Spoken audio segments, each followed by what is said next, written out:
Hey folks, got another modification to the Midwest Finesse, weedless Midwest Finesse jig mold. You know, I've done, you guys have seen in the tackle crafting section where I've put the collar on it, and I did the Magnum one last time, but I'm coming back to the original because when I make my Finesse jigs, I like putting the bat wings on there, and the body on the size 1 victory hook, it's just barely. I gotta move all this skirt material out of the way, but to show you, it's just barely long enough to span that gap, right?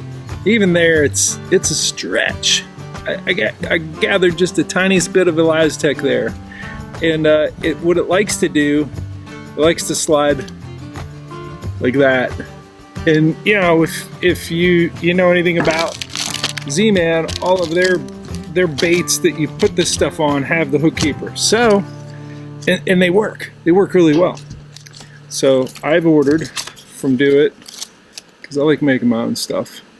I like the Z-Man stuff, but I like making my own stuff. I ordered the wire keepers.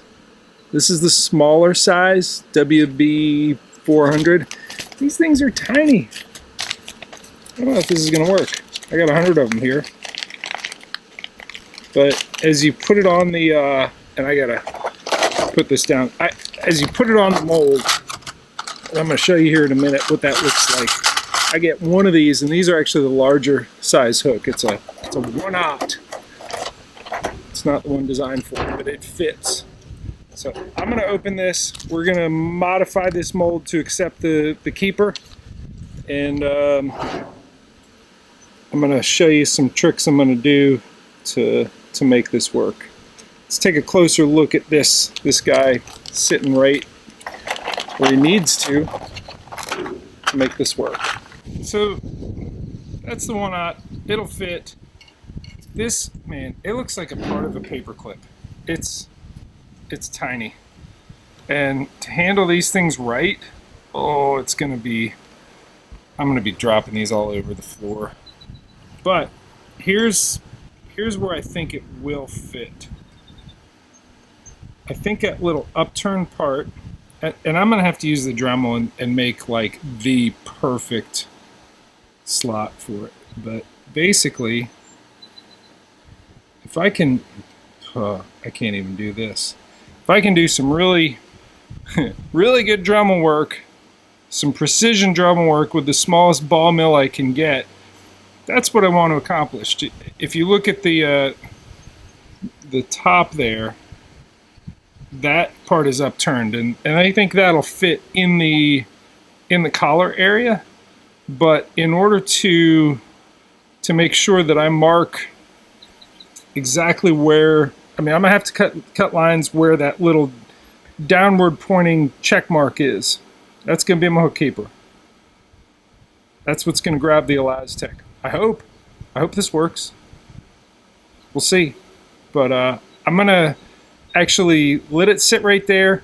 I'm gonna hit that with some spray paint, and I'll have some spray paint everywhere except for where I need to cut, which is gonna be right where that little check mark is. And I'll put the ball mill on it and see how I do.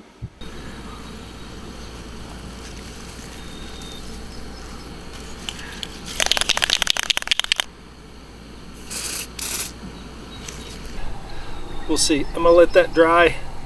Hopefully that's enough of a guide for me when it does dry, that I can visually see where I need to be doing my Dremel work. I think it's dry.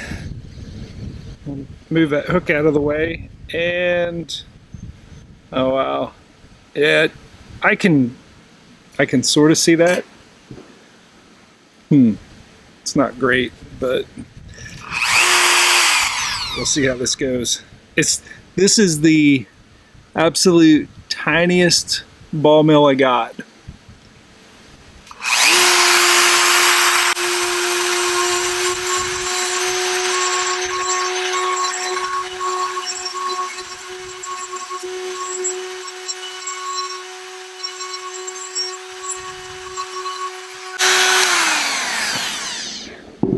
All right. See if that lets me close it. That was a little bit bigger than I needed it to be. That doesn't make me totally happy. If I can get this thing closed though, and it stays where I leave it, you know, I'm gonna call it good enough and keep moving. So I had to make part of it double width along where the bear hook part of the collar was.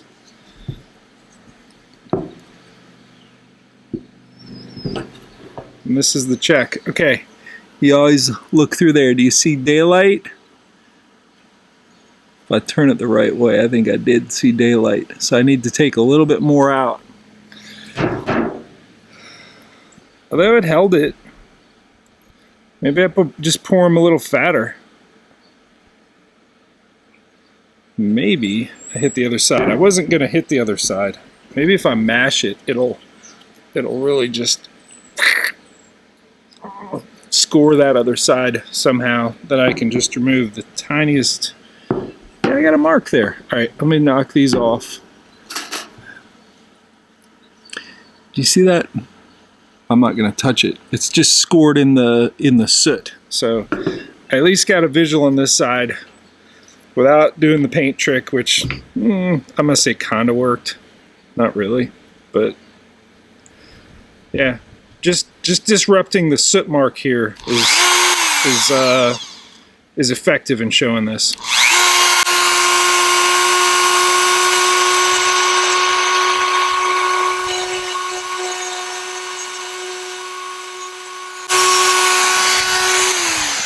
Okay, so you can definitely see it now. Let me put these back in, check for fit, and we'll go pour a couple of these, see how they turn out. You know, the pour test is probably the most important, but it's good to check. I don't like how that's sitting. This is just, it's a tricky sort of thing to put in a mold anyways, but if you can pour, or if you can Dremel the right groove out of there, yeah, and that's closed up. Do we see daylight? No. But it's snug, and it's nothing's falling out either way. So let's go ahead and go do it. So it's summertime, so I have guests here in the shop where I do my pouring. I think the babies have all launched. That may be one right there.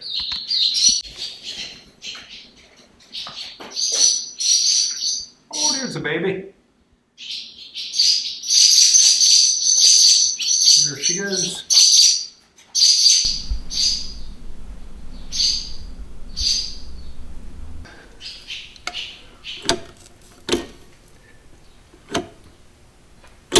All right, first shot, we'll see how this goes. I think that's a partial pour on the collar, but I'm curious to see how well it grabbed that hook keeper. We'll see. I may have to open up that area a little bit more. Yeah, the hook keeper stayed behind. I poured the head, but I may have to go back with the Dremel, open up more so it grabs that hook keeper. I'm gonna try one more before I give up on it. Give it one more shot before I go back with the Dremel. Get a good stream going. Boom. Even if it does pour and hold on to it, which it didn't even fill that, I gotta make that.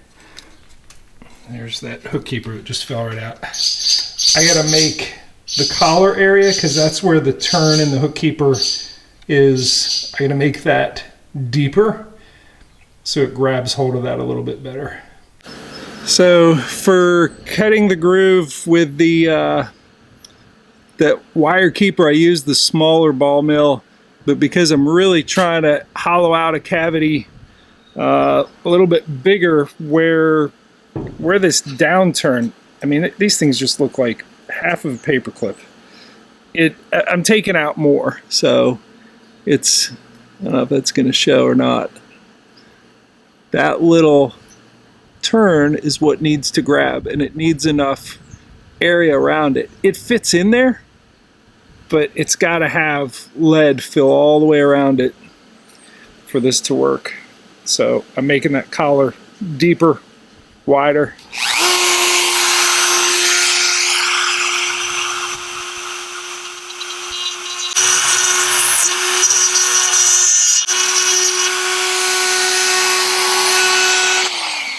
I'm gonna stop there because you can always take more off. You can't put it back in though. So that for sure gave me more to work with, and I'm hoping that I mean, it all fits. All right, I've modified the mold. This is that one that I didn't really pour real well, and I'm gonna salvage this guy by just dipping it in there, and I'll clean off that hook and reuse it. So if you get a bad pour, that's one way to deal with it. But a little bit drippy, but I'm gonna heat up the mold on either side, fill in those cavities. Yeah, I gotta flux that. This is just heating up my mold a little bit, but I gotta go back and flux that that spout a little bit. Where's my wire? Here's one. Get you to quit dribbling so much.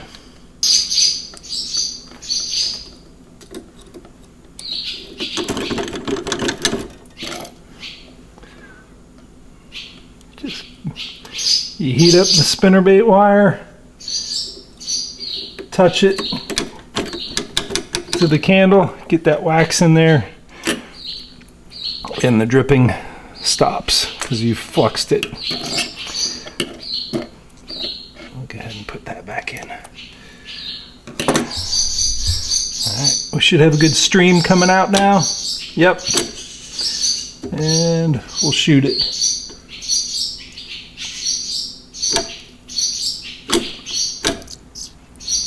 Alright. Yep, it was one of these. And looks like we got a good pour. We'll see if that holds.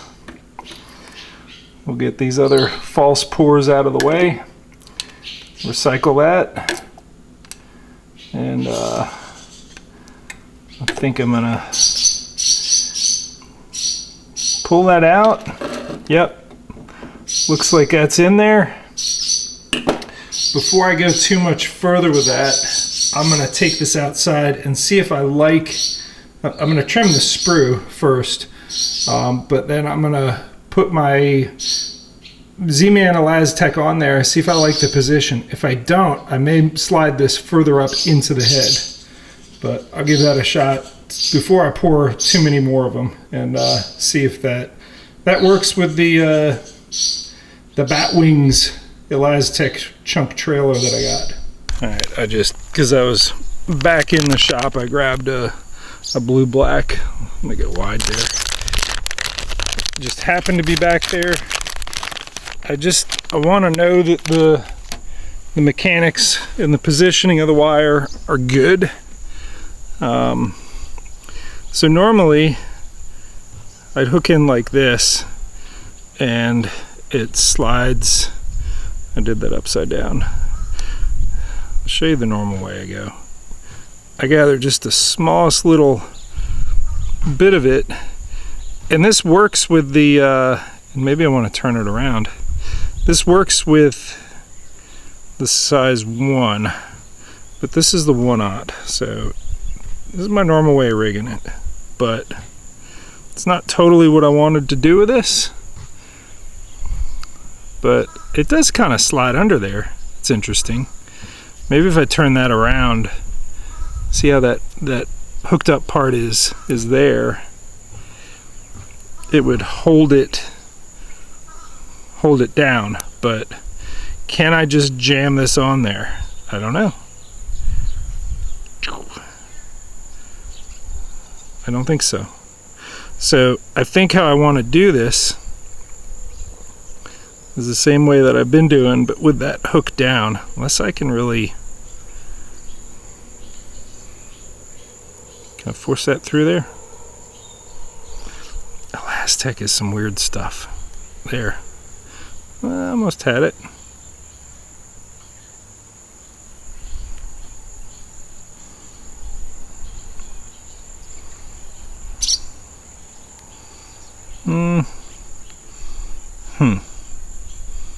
Interesting.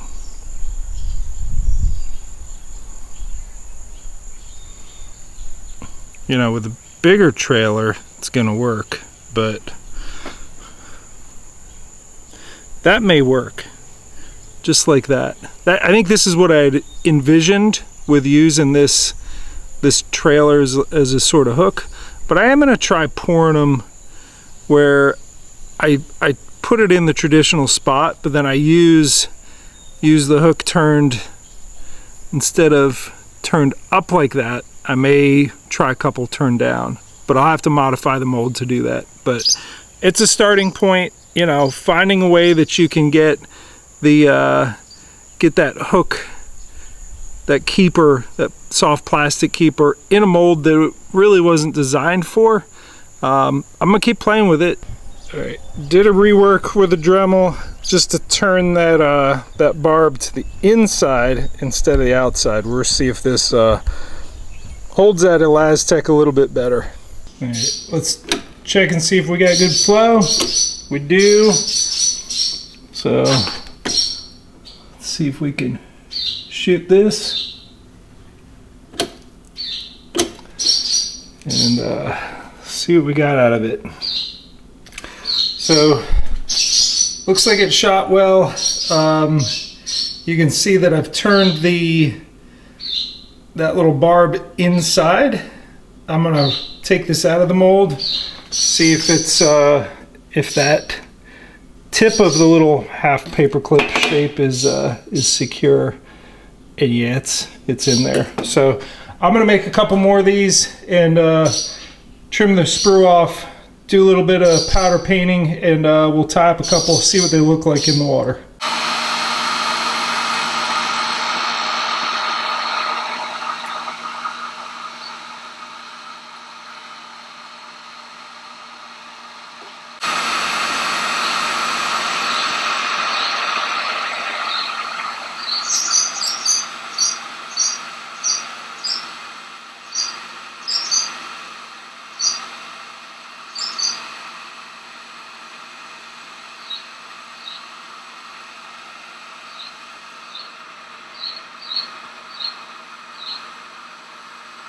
So that's what we ended up with the that little barb turned down like that. I'm pretty happy with it. It took a minute to figure out, okay, what's the right setup here? What's the right position for this particular soft plastic bait to lay on there? And I think some people look at that and say, oh no, you screwed it up, you put it in the wrong direction first, you know. And part of that's why I go real gradual with the Dremel, because you can always take more. You can't put anything back with this tool, and using that much smaller smaller size ball mill really makes it so that you can do some precision work. It makes it so it's honestly a little bit easier to control than the bigger one, because the bigger one is grabbing quite a bit of metal as it goes down there. It's trying to do a lot. it's a big surface, and that smaller surface is, you know, it's just a little bit more in control, if that makes any sense. But I would tell you, it's, you know, modifying molds to me is a whole lot like drilling holes in these little plastic boats that we fish out of. You know, drilling holes in kayaks is something that people freak out when they're like, oh, I can't do that. Same thing with making your, you know, making a just customizing a do-it mold. You know, once you do a couple, and yeah, you may decide afterwards that, hey, I've made a mistake, and, you know, what's a mold? 50, 60 bucks. Yeah, I mean, that's not nothing, but you know, when you're able to come up with things that are the way that you want them to be, you know, you create something that no one else has. You create things that are exactly the way that you want it, that you cannot purchase anywhere. You know, it's absolutely worth, you know, just expanding your tackle crafting skills a little bit to you know, to be able to have that specialty tool for, you know, for your fishery, for what you really want to make sure that it goes down there and looks the way that you want it to look, rigs up the way that you want it to rig up. You know, it's fully your own creation, and nothing gives you confidence fishing when you say, I've got a unique thing that these fish are not going to see anywhere else. I've got a, you know, something that really comes up to my standards of, this is the way I want whatever I'm fishing with to look like. And it's, I fish better when I fish with my own tackle. Absolutely. And it's something you'll figure out. Hey, it's worth, go ahead and modify a mold if you have a better idea. If you find yourself saying, God, I wish they'd make a mold that did this. Figure out one that's close to that. You know, approximate it and make it the way you want it. So, like I've done with this finesse jig. Got the round rubber, got a little bit of silicone in there. Time for the Z-Man Elaztec bat wings, 2.75 inch, smaller, you know, just smaller profile. Let's see how this thing fits in there. I got to get that one little strand wants to block up that spot, but I'm scooting that back. Look at that. It's exactly what I wanted it to be. The question is, am I going to go in the right way this time?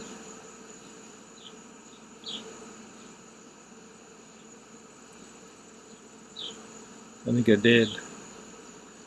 And I think that hook keeper is going to, or that plastic keeper is going to sit right there. Keep that from sliding forward. That's what I wanted. Cool. Yay. Oh, this makes me happy.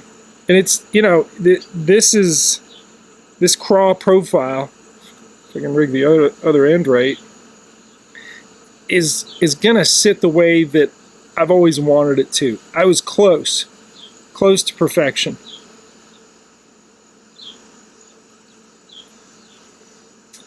I had to use that word, didn't I? Get that one claw to keeps blocking me from perfection. Okay. Now I'm there. So it wants to lay down like that because it wants to slide down. But what I'm doing is I bring it up to the top, which gets that body to sit up a little bit. And I'm going to get a little further back. Gather some plastic, let it poke back out.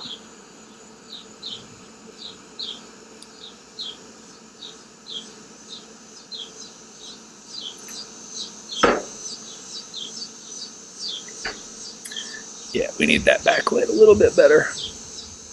There we go. Is that not a thing of beauty? That is what I wanted to achieve. Mission accomplished. Now, time to go put it in the water. Later this week, catch some Susquehanna smallmouth with this beautiful thing. Cool.